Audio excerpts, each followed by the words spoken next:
Okay, so hi everyone. So welcome back to the ninth video on this segmentary series.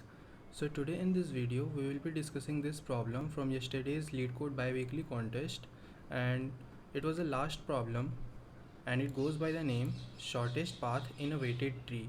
The concept that was used in this problem is Euler tour and lazy propagation. Although it can also be solved using Fenwick trees, but since it can also be solved with the segment tree, so that's why I'm including it in this series. And before starting the video, if you have not yet subscribed the channel, please consider subscribing it, because a lot of amazing content is being created here. As you can see, as of now a total of 8 videos are present in the segment tree series and a total of 10 videos are present in the advanced graph series, right? So yes, if you have not yet subscribed, please consider subscribing and share with your friends. So let us now get back to the problem. So the problem reads like this, that we will be given an integer n, right, and an undirected weighted tree rooted at node 1 with total n nodes numbered from 1 to n, right? So we will be given an integer n and a tree, and that tree will be a weighted tree, that is, between every two nodes some edge weight will be present, right? And the root of this tree will be at node 1, and this thing is represented by a 2D array edges of length n minus 1, where edges of I would be equal to ui, vi, w of I. It will consist of 3 integers. This thing will mean that an edge is present, and which type of edge? So a undirected edge, right? That is a bidirected edge will be present between the nodes ui and vi with the edge weight of w of I. So the same thing is written here. And after that, you are also given a 2D integer array queries of length q, where each query is either of the first type or of the second type. So if the query is of the second type, then we have to compute the shortest path distance from the root node 1 to the node x. And in the first type query, we will be given 3 integers, that is u, v and w dash. So what we have to do in the first query is very simple, that we first have to go to the edge which is connecting these two nodes, that is u and v, and whatever edge weight is present on this edge, we have to replace that edge weight by this new edge weight, that is w dash. So the same thing is written here if you read, that is, update the weight of the edge between nodes u and v to w of dash, where u comma v is guaranteed to be an edge present in edges. And after all the queries have been performed, we have to return an integer array answer, where answer of I will be the shortest path distance from node 1, that is root node, to the node x for every second query type. So this is the question, right? And for this question we are provided with 3 examples. Since all these 3 examples are actually kind of short, so I think I should explain you these 3 examples here also, and after this we will take some bigger example and try to understand each and everything in very detail with that bigger example, right? So for now, let us understand these 3 examples one by one. So in this example, as you can see, that the n value is 2, that is, a total of 2 nodes will be present in the tree, and this is my edges array. So since only one element is present here, it means that an edge will be present between the first and the second node having a edge weight of 7. So the same thing has been drawn in the photo also. If you see, 2 nodes are present, that is 1 and 2, which has an edge weight of 7 between them. So by following these two instructions, our tree will be made, and then we have to start our queries. So the first query is of the second type, that is, we have to compute the shortest path distance from the first node, that is the root node, to the second node. So since the first node is located here and our second node is located here, so we want to find the shortest distance between the first node and the second node. So what is the shortest distance here? So clearly visible, it is equal to 7 only, right? So that's why the output for the this second type query here is 7 written. Let us now move forward with the second query. So the second query is clearly of the first type. So since it is of first type, so it means that we have to update the edge weight between the nodes 1 and 2 with this 4. So currently between these two nodes, that is between 1 and 2, the edge weight that is present here is 7, but we have to replace it by 4. So suppose the edge weight now that is present between this 1 and 2 is 4 now, that is we have replaced it, right? So instead of this 7 we have currently 4 here. And now if we move forward and move to the last query, which is of the second type, and again we have to compute the distance from the root node till the second node, then in that case what would be the shortest distance? It will be this 4 only, right? So that's why the output here is 4, and we just have to return this array here. So I hope this first example is clear. Let us move to the second example. So in this second example we are provided with 3 nodes, that is the first, the second and the third node, and the first node is the root node obviously. And then in the edges array we are given 2 elements, that is a total of 2 edges will be present. So the first edge is present between the first and second node, which has an edge weight of 2. So as you can see here also that this edge weight is present between the first node and the second node, which has an edge weight of 2 between them. And according to this second element of this edges array, an edge weight should be present between the first and the third node having a value of 4. So here an edge weight is present, that is this one, between the first and the third node, which is having a value of 4 as the edge weight. After we are done here, our tree is ready. And now if you move forward and execute the queries one by one, then according to this first query here, it is of the second type, that is we have to compute the shortest distance from the root node till the first node. So what will be the shortest distance from the first node to the first node? It will be 0 only, so that's why it is written 0. Now for the second query, we have to compute the shortest distance from the root node till the third node, that is from this node to this node. So what is the shortest distance? It will be this, it will consist of this edge only, right? So it will be equal to 4 only, so that's why it is 4. And now if you move forward and execute this third query here, so it is of the first type, that is we have to update the edge now. So between what nodes we have to update the edge? We have to update the edge between the first and the third nodes, that is this edge only, and the new value should be equal to 7. So instead of this 4 now, it is 7 now. So 2 and 7, right? So once we are done with this query, let us move forward. So now we have to execute this second type query, that is the shortest distance between the root node and the second node, that is between this node and this node.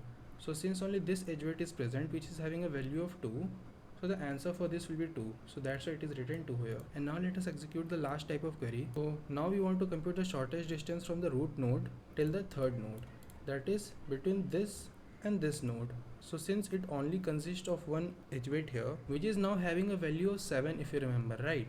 So since the shortest path distance between this node 1 and node 3 is 7, so that's why it is written 7 here. So that's why we have to return this array finally. And now if we move forward with the third example here, so in this third example 4 nodes are given, and this is a description of the tree, and by following these descriptions this following tree is made, right? And let us try to execute the queries one by one. So according to the first query, we have to compute the shortest distance between node 1 and node 4, that is this node and this node. So what is the shortest distance? It is equal to this plus this plus this, that is 2 plus 1 plus 5, which is nothing but 8. So that's why it is written 8 here. And now if we move forward here, then we have to find the shortest distance again, but between the root node and this third node, that is this node and this node, which is equal to nothing but 2 plus 1, that is 3. So that's why it is written 3 here. And now if we move forward with this third query, then now we have to update the edge between 2 and 3 with this third value, that is this 1 should be replaced with 3. So assume that instead of this 1 it is written 3 here now, right? Just keep this in your mind. So if this is 3 now, and if we move forward in the queries array, so now we have to compute the shortest distance between node 1 and node 2, that is this node and this node. So since this 2 was only 2 and has not been changed yet, so the shortest distance will be equal to 2 only, so that's why it is written 2 here. And now if we execute the last query, that is the shortest distance between node 1 and node 3, that is these two nodes, so it will be equal to what? It will be equal to this plus this, that is 2 plus this value. So this value was changed to 3 before, right? So 2 plus 3, that is 5, so that's why it is written 5 here. And the same thing is also explained here, as you can read. So this is the problem, and here are the constraints. So the total number of nodes in the tree can go up till 1e5, right? So a n square solution will definitely not work, and each edge weight can be up till 1e4, right? And also the total number of queries length can be up till 1e5 also, right? So these two constraints are important, and by keeping in mind these constraints, we have to derive a solution that can pass every test case. So this is the whole problem statement, right? So if some of you have already solved the CSCS problem set for the tree algorithms part, then you must be knowing that there is a similar problem present on it. So this is the problem that I am talking about. So in this problem also, you have to do the exactly two things, not exactly but very similar. So as you can read that we will be given the description of the tree here, and each node has a value. So in this question the edge weight has a value, right? But in this question instead the nodes have a value, right? And the same thing is done here. If you see, that is for every query we have to change the value of the node s to x and then compute the sum of the values on the path from the root to the node s, right? So these two things are very much similar to this problem. The only difference is that in this Leetcode problem that was asked in yesterday's biweekly contest, instead of values being given for the nodes, the values are being given for the edge weights, right? That is along the path. But in this problem, the values were given for the nodes and not the edge weights, right? And if I make you see the solution here, then I have solved this problem before using the two concepts, that is Euler tour and segment tree, right? So as I told you in the starting of this video that I will solve this problem also using the same concept only, that is Euler tour plus this segment tree, which will use lazy propagation, that is range update. So if you are not familiar with lazy propagation, please go back and study this concept first, and also the Euler tour concept, because even if you have not studied it yet, you can simply watch back the previous video that I just uploaded, because in that video I have covered Euler tour in very detail, like how it works under the hood and everything is performed, right? So you can watch that video for the Euler tour purpose. And even if you don't want to study and just want to treat this segment tree as a black box, you can treat it. It is up to you. So if you have not yet solved this problem, please, I will suggest you to solve this problem first and then come back to this problem, and then everything will be so easy to you. So now let us start decoding this problem step by step. So the first thing that I want to tell you about this problem is, this problem always wants us to compute the shortest path from the root node to some other node, right? So notice this word, shortest path. Do you think that this word is actually meaningful in this question? I don't think so. Why? Because whatever structure will be given in this question will always be a tree, right? Clearly written here, it will be a tree, and we know that in a tree there are no cycles, and since there are no cycles, then it also means that if you take any two nodes in the tree, when I say any two nodes, I mean any two nodes. So if you take any two nodes in the tree, there will always be a unique path between them. The path between every two nodes will be unique, and thereby saying that compute the shortest path distance from some node to some node is not necessary. You can simply remove this usage of this word here. So instead you must read it like always compute the path distance from some node to some other node, right? Why? I just told you, because there is nothing like shortest path in the tree. There is just a path in the tree, right? Let us now try to go to the blackboard and understand the same thing in very detail but with a bigger example, right? So consider this tree now that I have considered by myself, right? So this is a beautiful tree that I have drawn for you, and let us also consider these 5 queries here.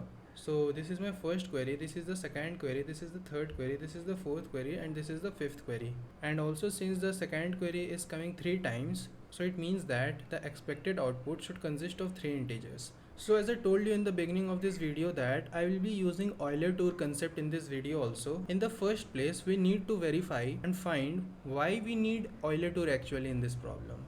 Because we know that Euler tour is only helpful in those situations, right? So Euler tour is only helpful in those situations when we want to compute something for the subtree, right? But in this question, how the subtree is getting affected? Because suppose I am updating this edge weight to some another edge weight, let's say x. So how by doing this the entire subtree of this is getting affected. Is it possible or is it happening? Yes, it is happening. Why? So for that, let us compute an array that will hold the distance of each and every node from the root node initially. So let us now try to write the depth of each and every node present in this tree. So initially, as you can see that initially, what is the depth of this first node? That is the distance of the shortest path, or rather path only, as I told you, from 1 to 1. So it will be equal to 0 only, right? So the distance between a node to itself should be 0, right? So that's why I will write here 0. Now what is the distance of the path between node 1 and node 2? That is here this root node and the second node which is present here. So it is equal to 3 only. So I will write here 3. Now what is the distance between root node and the third node? That is this node. So it will be equal to 3 plus 6, that is 9. So it will be 9. And now what is the distance between the first node and the fourth node? That is this node. So it will be equal to this path, that is 1 plus 10, that is 11. So it will be equal to 11. Similarly, what is the distance between first node and the fifth node? That is this node. So it is just 1. So 1. And now what is the distance between first node and sixth node? That is this node, which will consist of this path. So 1 plus 10 plus 4, which is 15. So 15 here. And now what is the distance between the first node and the seventh node? So it will consist of these two paths, that is 1 plus 9, that is 10. So 10. And now what is the distance between first and eighth node? So it will consist of this path, which is equal to 10 plus 2 plus 1, that is 13. So 13. And finally, what is the distance between first and ninth node? So it will consist of this path, that is 3 plus 2, that is 5. So 5. So in this way, I have computed the depth array for the initial given tree here, right? So now, as I was trying to tell you that how Euler tool is actually helpful in this question. So in order to understand this, why Euler tool is actually helpful here, let us try to change some edge weight. So to understand this, let us change some edge weight. So if I change, let's say this 10 equal to, let's say 12, right? So what will happen if I change this 10 equal to 12? So let us do that. So now what I'm saying is this is no longer 10 but rather 12. So what has happened when I change this edge weight from 10 to 12 now? So clearly, if now I again try to write the depth array for this tree, then it will no longer be same. Because now if we try to compute, then clearly the path distance, or rather the shortest path distance from the root node to some of the nodes will change now, right? So if you look here, then the shortest path distance from this node to this node will remain same. Similarly, the shortest path distance from this node to this node will remain same because they are not changed. Similarly, the shortest path distance from this node to any of the nodes present in this subtree will also remain same.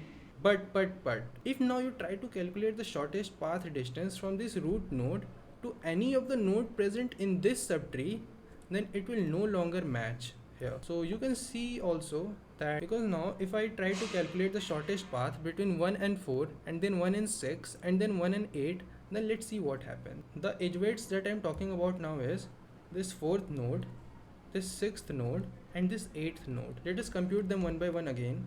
So what is the shortest path between this first and fourth now? So it is this path, that is 12 plus 1, that is 13. Now this value should be equal to 13. What is the shortest path between this 1 and 6? So it is this path, that is 12 plus 4 plus 1, that is 17. I will write here 17. And finally, what is the shortest path between this 1 and 8? So it is this path, that is 12 plus 2 plus 1, that is 15, right? So here I will write 15. So this is the thing that I was talking about, that when I change this particular edge weight to some another edge weight, then whatever nodes were present underneath this edge weight, that is this subtree here, the shortest path from the root node will also change, right? Because since this edge weight is leading to this node and this node, so that's why the shortest path, or rather the or rather the path sum to these nodes, that is the nodes present in this subtree, will also change. Now the depth array will look like something like this.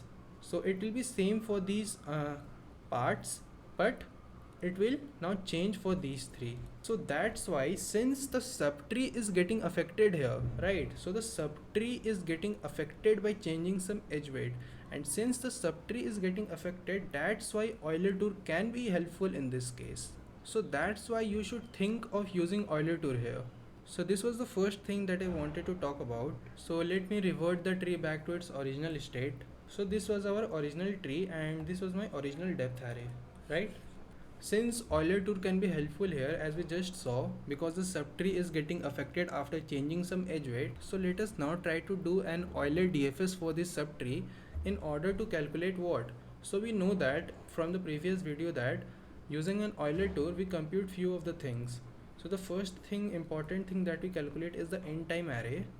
The second important thing that we calculate is the out time array, and along with these two here I will also compute two things, that is the parent of each node during traversal, right? So I will also compute the parent array and this depth array, right?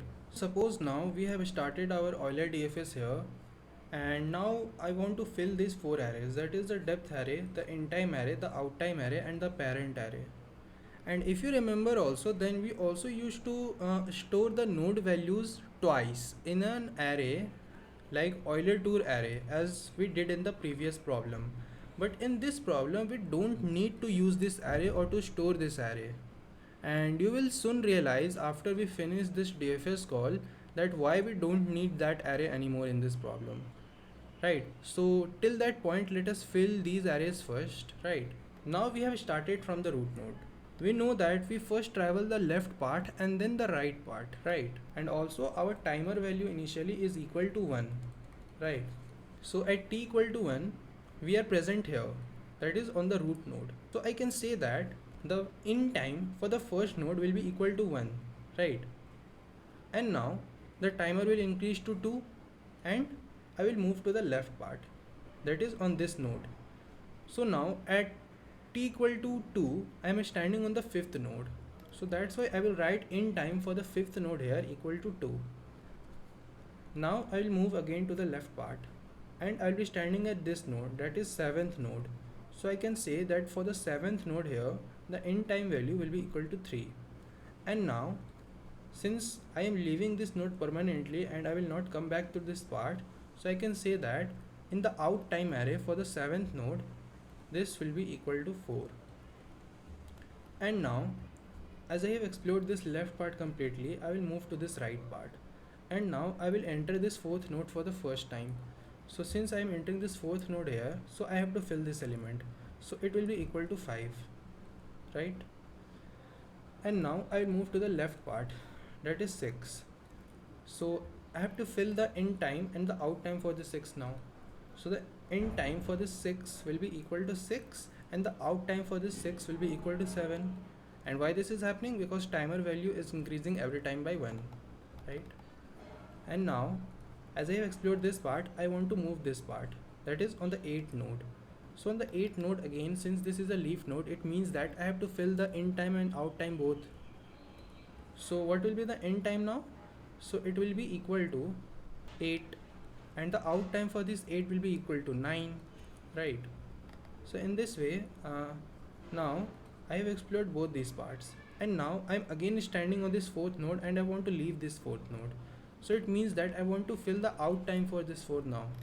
So what will be the out time for this 4? So the out time for the 4 here will be equal to 10. And now I am standing on this node, that is fifth node again, and since I have explored both the parts I want to go back, that is the out time for 5 I have to fill. So the out time for 5 will be what? So the out time for 5 will be equal to 11, right? And now I have explored the left part completely here, and now as I have explored the left part I want to explore the right part. So I will enter this 2, then 3, then 9. That's why I will write here in the end time for 2 as 12, and then I will enter what? I will enter the third node. so 13, and since I will leave this third node at the same time, so 14, and then I will enter the ninth node, it will be 15, and then this will be 16, and as I've explored both the parts, I will again be standing on the second node. So in the out time array for the second node, it will be 17, and finally I will be standing at the root node, so this will be 18. So in this way my in time and out time array will be filled. And also I wanted to compute the parent array, right? So let me do that separately here. So since we started from the root node and we first moved to the left part and the right part, so when we moved from this node to the left part and reached this, so we know that we are going from 1 to 5th. So since we are going from 1 to 5th, so we know that this 1 must be the parent and this 5th to which we are moving must be the child, right? So that's why I can say here that the parent of this child should be equal to what? This p. I can write here that the parent of 5 is 1, right?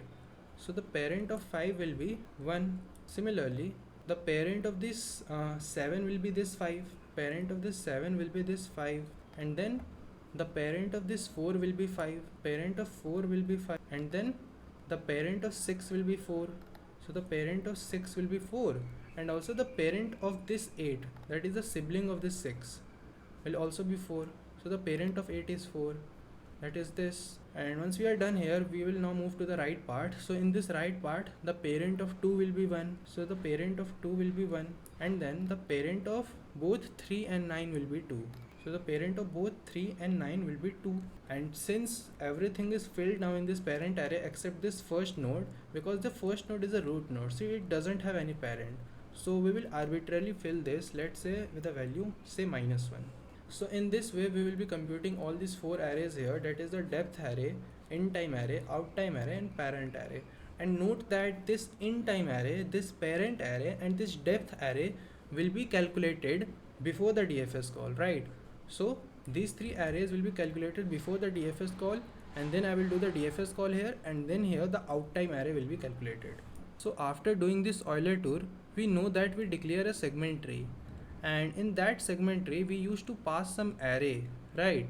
And in the previous problem that we did in this series, we actually used to build an Euler tour array that consists of 2 into total number of nodes present in the tree, and such that every node appears twice in this array. So we named this array as Euler tour array only, right? And then we used to pass this array to the segment tree and whatever operations we did, we only did on this array, if you remember, right? But in this question, what I'm saying is, instead of constructing this Euler tour array during the Euler tour DFS, it will no longer be needed here. Although you can do with it, there is no problem, but I'll be telling you a more intuitive method. Now what I'm saying is, consider this delta array here, that is this array, which will be of the same size as that of the Euler tour array, right? So instead of passing this Euler tour array this time in this segment tree, I will just pass this delta array. So what does this delta array represents? So for a particular element, whatever the value will be written on that index, it will represent the change in the path sum from the root node to that particular node. So you will understand very soon how this delta array will work and help us. Now we have passed this delta array onto the segment tree, right? So let us start executing our queries one by one. So this is our first query. That is, the first query is of the type 2. That is, we want to find the shortest path from the root node to this 6th node. That is between this node and this node. So since in the depth array here, as you can see, we have already calculated the initial distance between two nodes, that is from the root node to each and every node in this tree, right? So someone if asks us to return the shortest path from root 1 to this 6th node, so I can simply return this value, which is 15. So in that case, I will just return this 15 here from this part, right?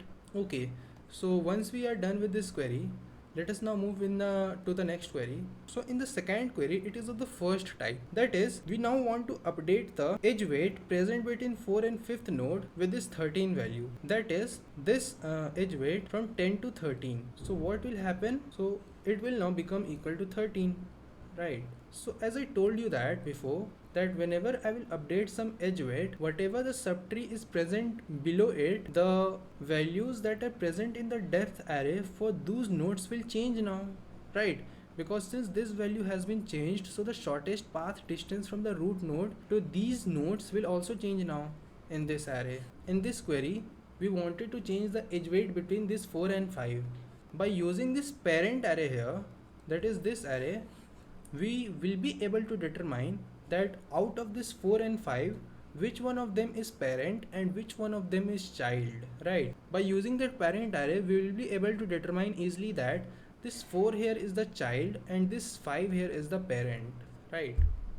So once we are able to determine this, what I will say that whatever the child out of these two is, so whatever the child is, this child subtree will get changed. Each and every node present in this child subtree, their value will get changed in this depth array, isn't it? So now we know that in order to do some updates for a subtree, we calculate the in time and the out time for this node, that is the subtree's head. So we will do the same thing here. So we will check the in time and the out time for this 4.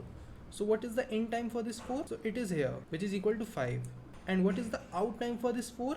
It is equal to 10, which is here. So the in time is 5 and the out time is 10, right? So it means that I have entered this 4th node at t equal to 5 and I have left this 4th node at t equal to 10. So it means that during this interval, that is from 5 to 10, that is this interval, right? So in this interval, I was present in the subtree of the 4th node, right? And now we know that whatever nodes are present in the subtree of 4, that is of this range, their shortest path distance will get changed now in the depth array, right? So since this array represents the delta term, so now that's why we will calculate that what is the difference between the new weight and the previous weight. So we know that this new weight is 13, right? And the previous weight was equal to 10. So what is the difference? The difference is 3. So since the difference is positive, it means that a +3 value should be added to each and every node present in this subtree, right? So now we want to add this +3 distance to each of these nodes in the depth array, but I don't want to disturb this depth array, right? Instead of updating it in the depth array, I will just update it in this delta array. So since the in time and the out time for the 4th node was 5 and 10, right? That is in this range. So we now know that each and every node present in this range, whatever the shortest path distance was previously stored for them in the depth array, it will now get increased by +3. We now know this, right? So that's why what I will do now is simply that I will say that t.update from this 5 till this 10, increase all these values by +3. And if I do this, then what will happen? So each and every value present in this range from the in time of 4 till the out time of 4 will now get increased by +3. So this will be 3, this will be 3, this will be 3, this will be 3, this will be 3, and this will be 3. So this represents the delta, that is the change, right? And the change is positive as of now. And now if someone asks us to again calculate this first query here, that is the shortest path distance from the first node to the 6th node, which will consist of this path now, which will be equal to 13 plus 4 plus 1. That is 13 plus 4 plus 1, which will be equal to 18, right? So now we want 18.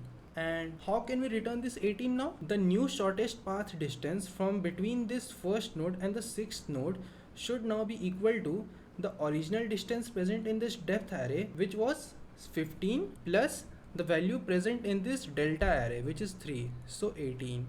So in this way we'll be able to answer this query now, right? So clearly we are now able to answer the query without disturbing this depth array. So I am hoping that you must be getting the point, like how this delta array is helping here. So let us now move forward. So we are done with these two queries, right? And now we are standing on the third query. So the shortest path distance between this root 1 to this node 7 will consist of this path, that is 1 plus 9. So 1 plus 9, that is 10.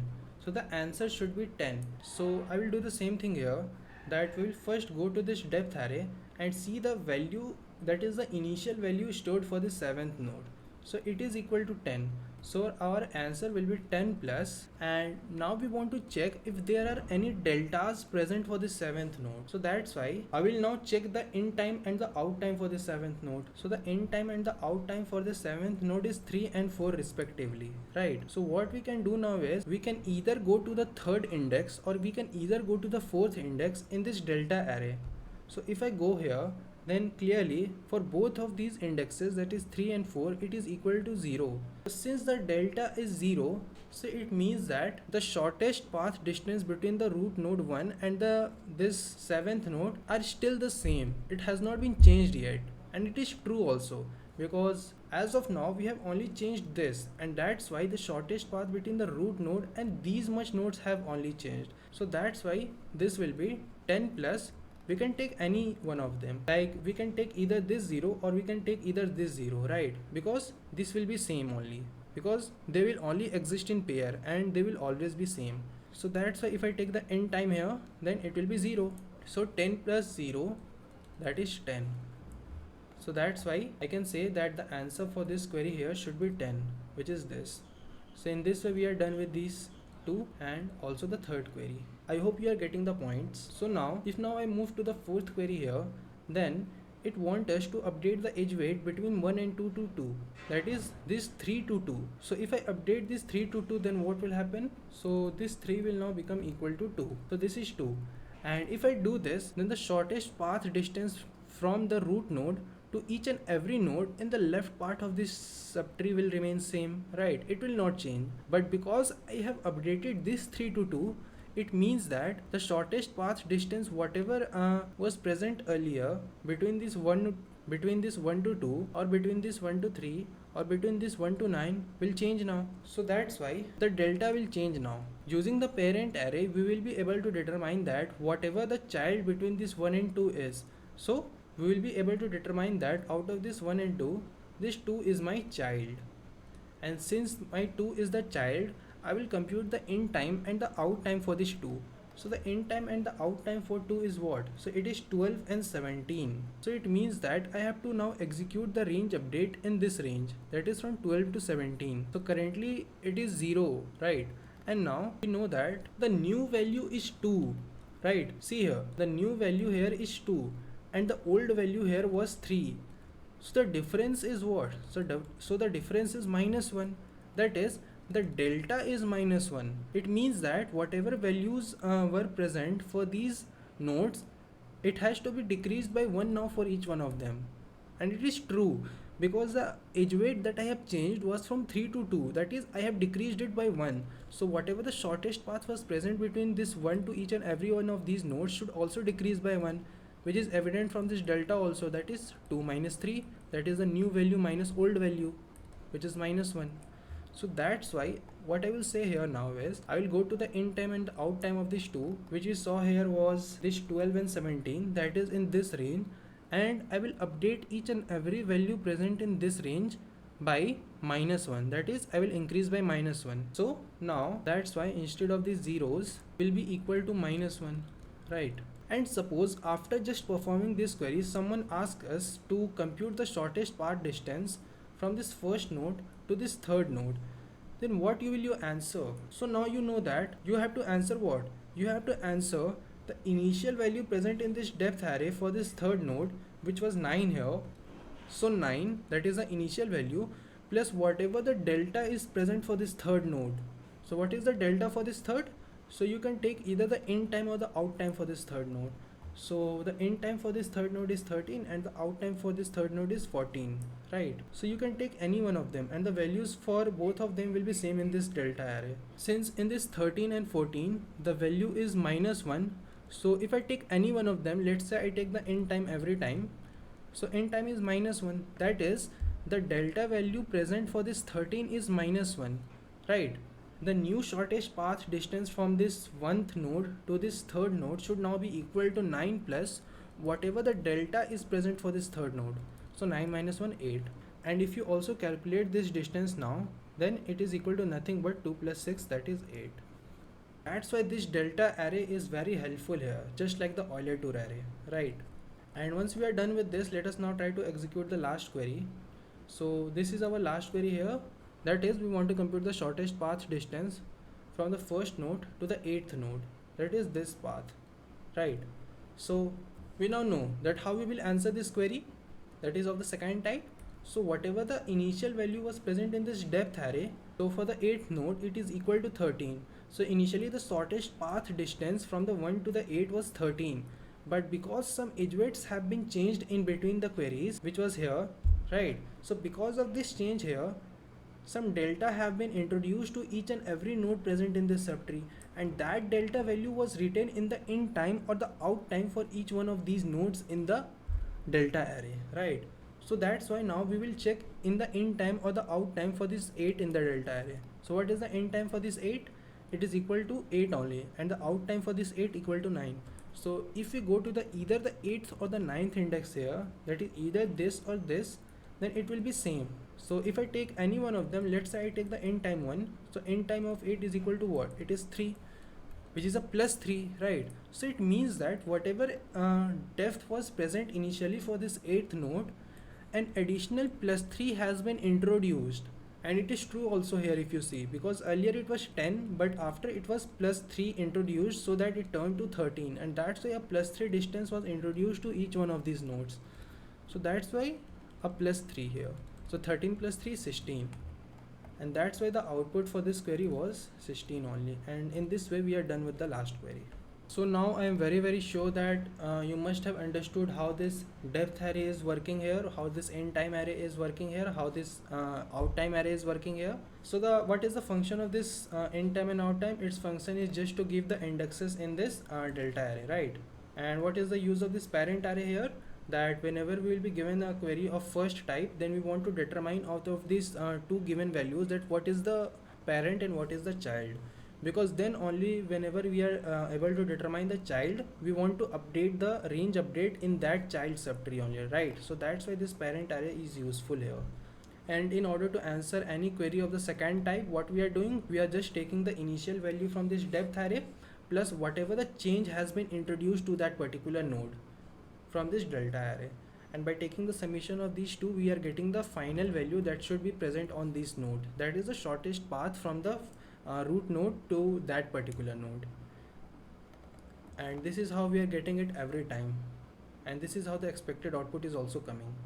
So if for some particular node initially the depth value, let's say, was positive here, and by introducing some delta, let's say at that particular node the delta is now positive.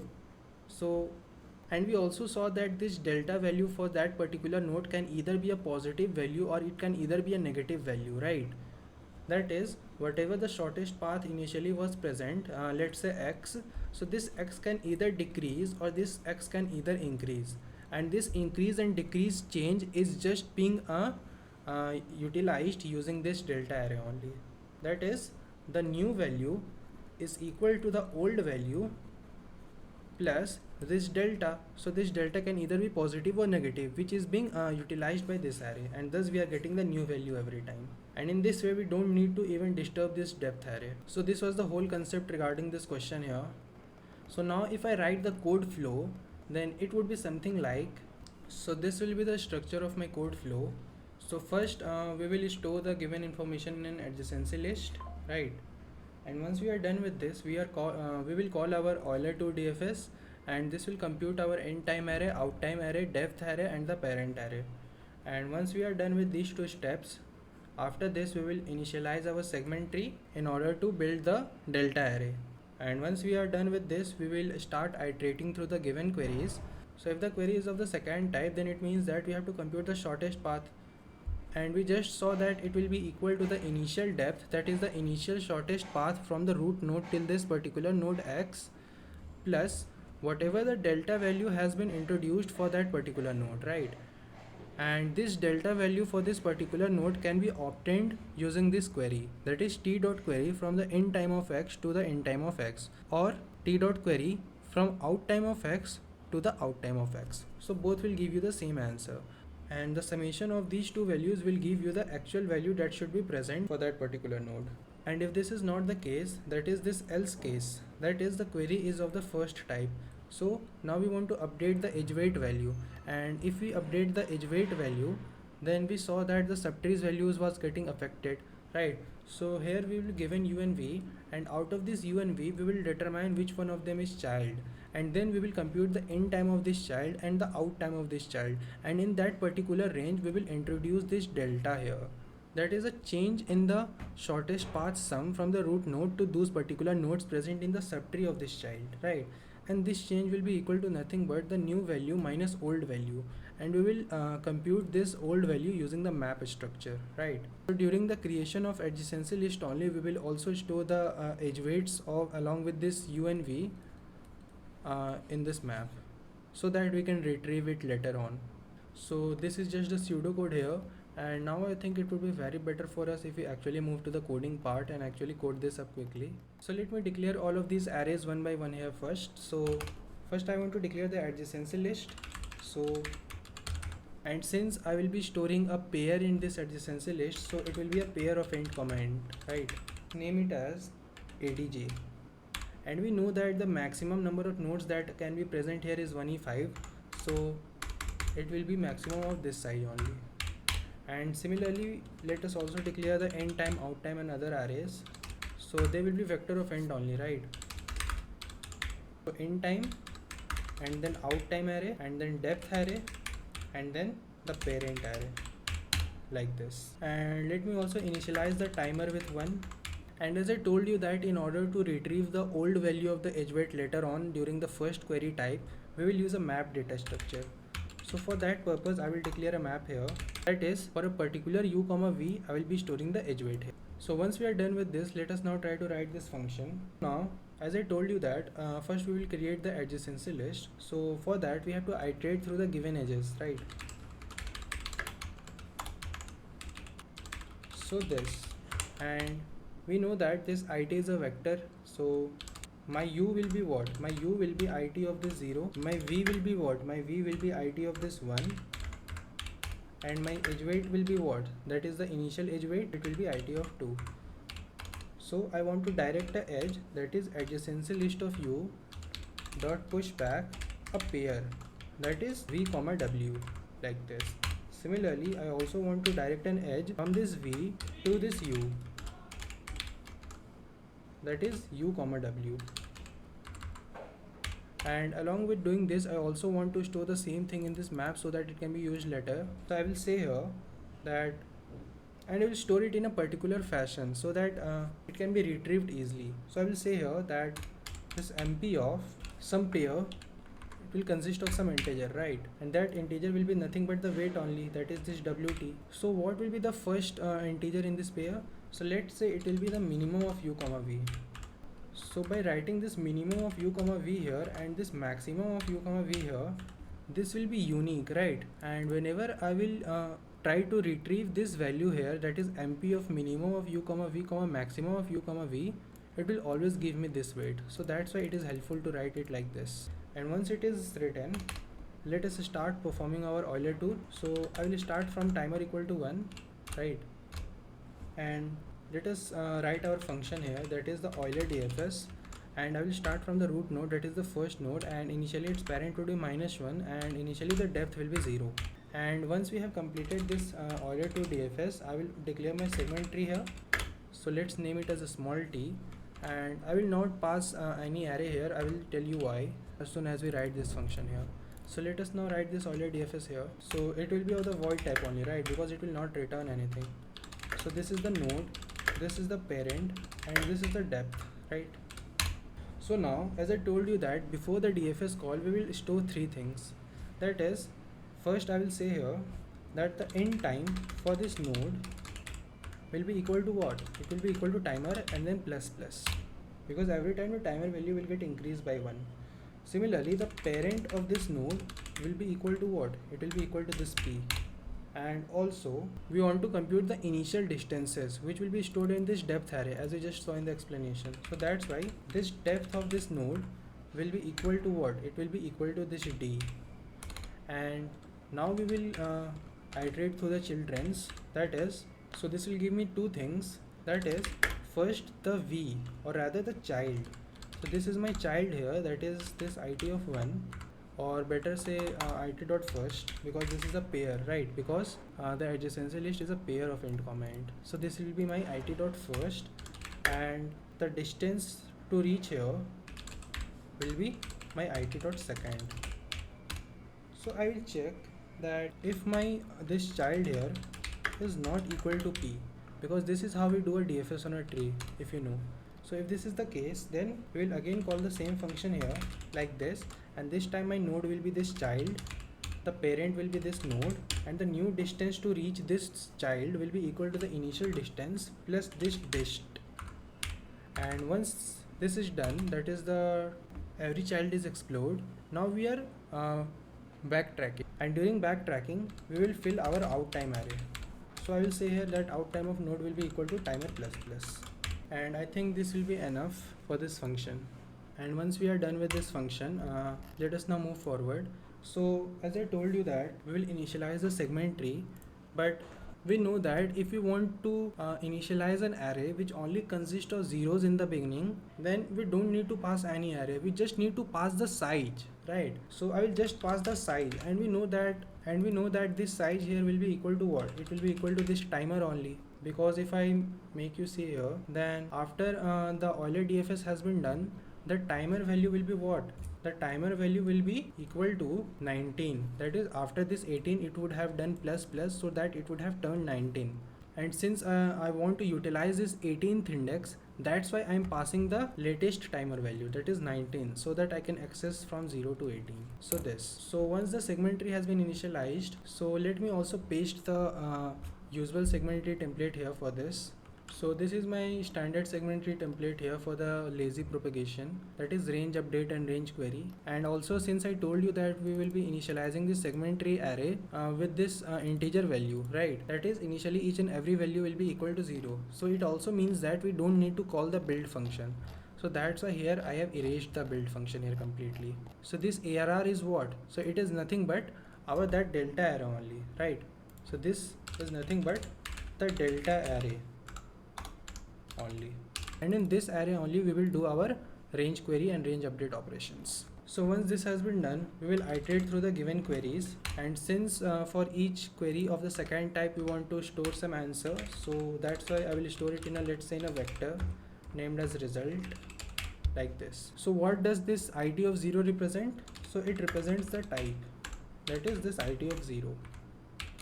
So if the query is of the second type, then it means that it is of the query type, right? Otherwise it is of what? It is of the update type, and we want to update the whole range, right? So let us first write this if condition here, that is the second query. So if this is a second query, then we know that we will just be given one integer, that is x, which would be stored at it of 1. So the shortest path distance from the root node to this node x will be equal to what? So it will be equal to whatever initial value has been present in this depth array, plus in the delta array we will query from the in time of this x to the in time of this x in order to get that particular element value in that delta array. We can also write it as out time of x to the out time of x, and we will just store this thing in this result array that we have to return ultimately. So this. So I think this is enough for the second query type. So this is what? This is nothing but delta only, and this is my initial value. And if this is not the case, that is the query is of the first type, that is the update type, my u is what?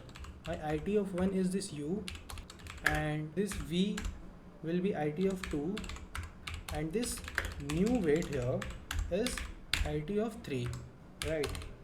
So now out of this u and v, we want to determine which one of them is the child, which one of them is child. So I will say here that my child will be what? I will check using the parent array, that if the parent of this u is equal to v. So if this is the case, then it clearly means that the parent of u is v. So this is the parent and this is the child. So the child will be u in this case, otherwise v. So in this way the parent array is helping us in order to determine the child. And once we have determined the child, what we do next? We calculate the in time and the out time of this child, right? And we just update it in the delta array. That is, I will say t dot update from this in time of this child to this out time of this child, and what we have to update? We have to update with the difference that has been introduced due to this new weight. So what is the difference? So the difference is equal to the new value minus the old value, that is this new weight minus the old weight, right?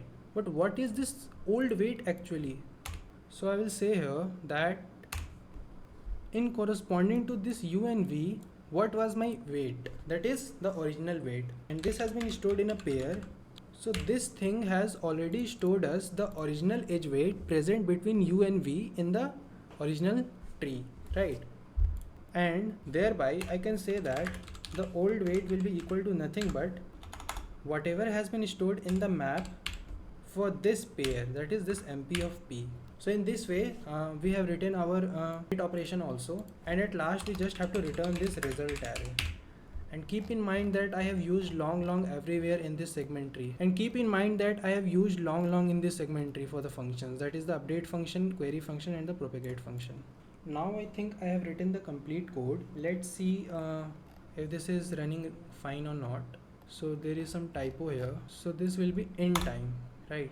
And also this will be WT. And also one more thing that I want to tell you is, since I have declared these arrays here globally, so it means that after this function returns for some another test case, the old values will be used, right?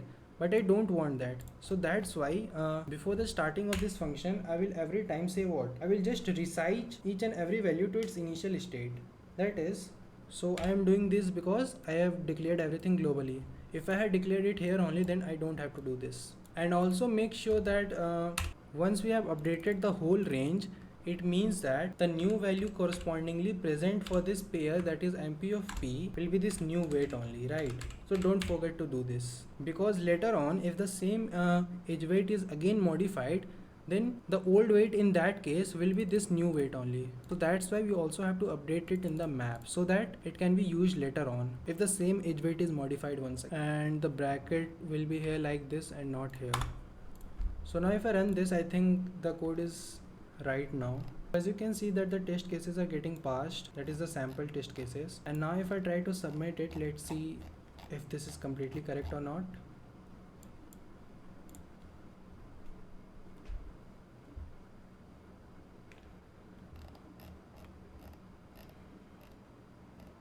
So as you can see that our solution is accepted here completely and it is correct. So thank you so much for watching this video till this point. I really hope that you must have understood the logic behind this problem, that how simple this Euler tool is helping us in order to answer each and every query. If you have any suggestions, feel free to write down in the comment section. I will read those comments and try to act on it. And yes, if you are still watching the video and have not yet subscribed the channel, and if you are liking the content, please consider subscribing it and share with your friends who need to watch this series, because this series is really amazing. And I'll be uploading more and more videos as much as possible from my side. So yes, thank you so much for watching the video. Thank you.